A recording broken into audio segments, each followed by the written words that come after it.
you've enjoyed watching these Maine Road memories as much as I've enjoyed editing them together and seeing the contributions of such great people. This latest batch includes a contribution by Paul Lake, the former City player, of course, great player, and his wife JOANNE, who will tell you her favourite game in just a moment. Thanks for watching, as usual. Hope you enjoyed these great memories. In the Kippax, I remember the semi-final against Middlesbrough. We were down 1-0 from the first leg in the League Cup in '76, I think, and we actually won 4-0. And I was in the Kippax today, and that is one of my really lasting memories of the Kippax, because it was just jam-packed, and the atmosphere, and people were doing congas at the back of the Kippax. And the back of the Kippax, sometimes we put the kids on the standing bit right at the back of the Kippax, and which was quite dangerous actually, because if everyone remembers, there was actually spiked railings along that, but the dads used to all put the kids up on the top so they could see. But the Middlesbrough one, I think, is probably my really lasting memory of an atmosphere. And like I said, I've got many memories of Maine Road. My nephew, Craig Russell, played for City in the 90s, late 90s, I think. He was one of Frank Clark's signing from Sunderland, and he was my nephew. Do that great there, moved on, and he used to give me tickets to the to play right next to the director's box, which, to be honest, being a Kippax lad, I hated. I couldn't stand it, really. At the time, City were, as many of the players will probably admit, pretty pants. And it was some kind of blind loyalty, I think. I just fell in love with it straight away. Fell in love with City, fell in love with Maine Road. I liked that it wasn't perfect. I loved the imperfections of it, but I loved the character of it as well. Maine Road had so much character. People called it a shithole, but you know what? It was our shithole. And it was what it was, but it had character, and that's what I loved about it. And you can't really say that a lot anymore about these grounds. There's so many identical football grounds that are built now on like not retail parks, but on really kind of like a big area of land with this. A lot of grounds nowadays are soulless, you know, and Maine Road had so much character to it and so much depth as well. It was so much more than a mismatched stadium. It had so much more to offer.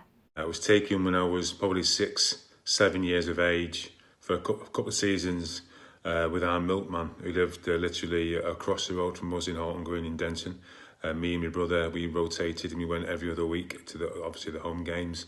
Albert Gain had 2 season tickets, so we managed to get one. He did have 2 with him and his brother, but they had a big fallout because one's a red and obviously Albert's a blue, so they vowed never to go to each other's teams' games ever again, hence the reason why there was a spare season ticket. Again, we couldn't afford to go, so that's the only way we were going to get there. So going there, driving down in his orange Datsun, parking up near the ground, and get people to offer to mind your vehicle and get that veiled threat. Walking round Maine Road from the north stand round the back there, in between the souvenir shop as it was then, with queues outside, getting your badges and your other bits and pieces.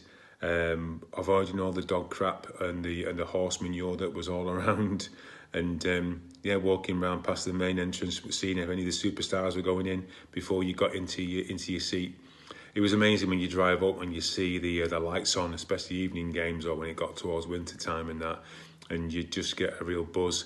And that stayed with you really for the weekend, you know, win or lose, just going to games and seeing the excitement of the event, and the guys coming out in the sky blue shirts, and that was just it was just fantastic. And my mum lived in Whalley Range and my dad lived in Longsight, and I always remember my mum telling me that she used to cycle to Maine Road on a bike, leave it there unlocked outside. This is the 1950s now, and when she came out after the match a bike would still be there. So how things have changed in that respect. Outside the ground, the programme sellers, they would always say programmes, which made me laugh as a kid. And you had the girls going round the pitch with the pies, you know, this tray of pies that they were carrying. I remember one game, we were playing Leeds and we were sitting in the Platt Lane, and I was only about 8 or 9, and I remember the Leeds fans invading the pitch and running into the Platt Lane stand. I was quite concerned. Fortunately, they didn't get to us. I think the police stopped them. But yeah, there were hundreds of Leeds fans running into the Platt Lane. And when I was a junior blue, I used to go in the Platt Lane. But what I remember most about the Platt Lane was the benches. There's maroon, blue, green and yellow for some reason. I'm not too sure why they had them different colours. If this was playing away, when I was young, I'd go to the reserve game at Maine Road. And every so often, on the North Stand scoreboard, it'd flash the latest score from wherever city we were playing.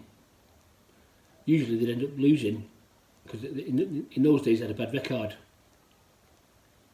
Sometimes I'd go on my push bike and I'd leave it in someone's backyard for 10p.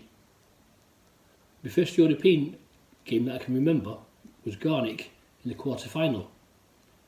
First leg was losing 2-0. The second leg at Maine Road was winning 2-0, and even the main stand was singing that day. My first derby memory was 1971 in the 3-all game. What I remember most is the atmosphere. It was so electric. Probably similar to the QPR game in 2012 when we won the league. About 1977, Colin Bell made his comeback game against Newcastle. When I say comeback, it was his third game, not his first game. I was in the Platt Lane, and all I could hear was this roar from the Kippax when he was coming out for the second half. Usually a lot louder than what it normally is. As we know, there were so many highs at Maine Road, so many lows as well. And I think the low point for me had to be May 1983, when we were relegated against Luton Town. And I still have nightmares about David Pleat running onto the pitch in his beige suit and his moccasins to do his victory dance. The Jamie Pollock own goal. I can't not mention that. The Jamie Pollock own goal was against QPR at Maine Road. And I remember watching that happen. Head in hands. Typical City. This is it, we're heading for the exit.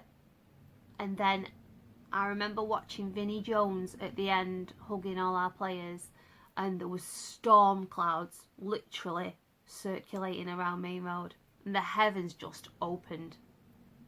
Absolutely chucked it down. The sky was black, and if there was ever a weather metaphor, pathetic fallacy they call it in films, if there was ever a metaphor for weather, of how it reflected the mood, that was it, because it was grim. That was a low. But there were so many highs as well, and Maine Road will always have such a special place in my heart. So many memories, family memories. I was a mascot for City, so I was the club mascot. I was a very old mascot.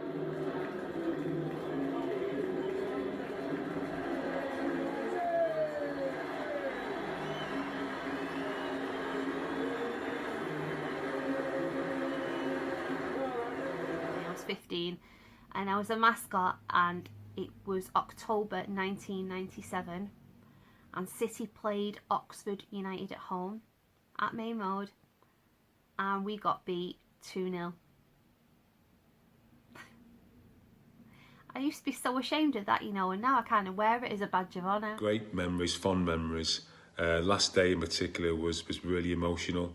Saying goodbye to Maine Road with all the fans and all the ex-players. It was quite a touching day. You know, really sad, but again, great days, ups and downs, highs and lows. City till I die, perfect. In terms of the high point, along with many City fans, I'd have to say the September 1989 5-1 derby. I think we were the underdogs. Nobody expected us to do anything. And not only that, we delivered this scintillating performance. And I have to say that our number 11, best player on the pitch. Well, you certainly can't blame JOANNE Lake for praising Paul Lake, can you? What a great, great player he was, and one of the many heroes that I watched during my time down at Maine Road. Thanks very much for watching. As ever, great being a Blue, isn't it?